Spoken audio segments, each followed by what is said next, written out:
omulamuzi wa kkooti ya LDC wane Makerere Conrad Oyola yakubye okweyimirira kw'omusajja alowoozebwa okuba omufere ayitibwa Ssempijja Tony nga kigambibwa nti yafera omukyala ayitibwa Bukenya Rebecca obukadde bw'ensimbi 200. Kigambibwa nti Bukenya ng'ayita ku mukutu gw'omutimbagano ogumanyiddwa nga High Happy mu Lungereza yayogeraganya ne Rebecca n'amusomera omulimu ogw'okuzimba akanaala ku ttaka era n'amukakasa nti singa banaakituukiriza kampuni y'essimu egenda okukozesa omunaala ogwo n'ettaka ejjambawo ensimbi obutitimbe n'obutitimbe. Twesinkana ku ssimu ne tufuuka ba mukwano n'ambalira ddiiru y'omulongooti. Bwe tweteera mu ssente tujja kufuna $7,000,000. Baba bwe batukoledde ku paperwork ziba $3,000,000. Mbayinga ekirowoozo n'obwa siriasi bwe yali alina ng'alaga nti alimu omulamwa nga sinategeera nti mufere. Ne tutandika okuteekamu ssente ngenza okukitegeera nti yali mufere ng'akyusizza. Buli omukubira amasimu aba mukambwe tayagala ebya ssente mbyogereko, tayagala mugambe ddi Airtel olwe netusasula bye bubuuze nako wadde. Ne nfuna reference ku police ne tumukwata towards Christmas ne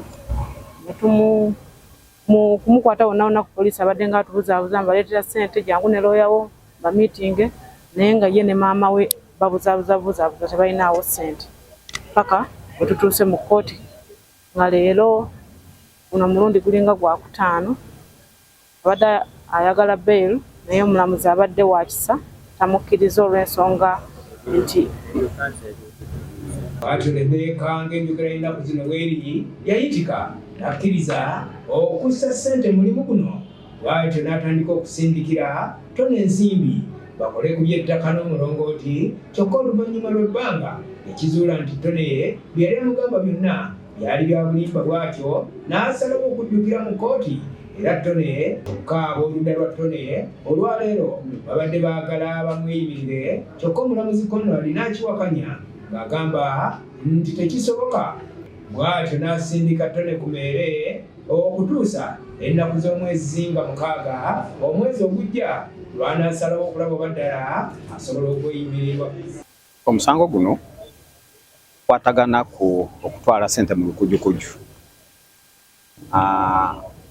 Omusibe bamuyita Ssempijja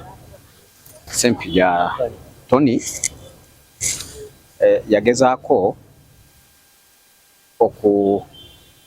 okujjako omukyala gwe bayita Rebecca ssente nga amugamba nti waliwo masiki gye baali bagenda okukola ki mbo baali bapimye wakaawe MTN yali eri wiringo okubawa ssente balyoke bakole ki babakompensatingemu. Kati n'amusaba nti ono amukwatirireko amuweka ssente bayingire mu bizinesi wamu. Kati bwe yatandika okumusindikira ssente ng'agamba olwasooka yamugamba nti MTN yabagamba nti bwe banga bateesemu ka ssente Airtel nti bwe banga bateesemu ka ssente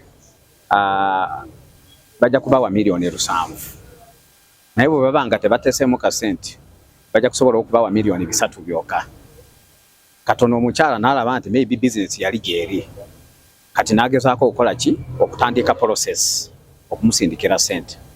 Kyokka mu kkooti olwaleero Rebecca nga yavunaana Tony akiikiddwa munnamateeka we Albert Kibiya era ng'ono atunnyonnyodde kiki kye bagenda okuzzaako n'omuntu we.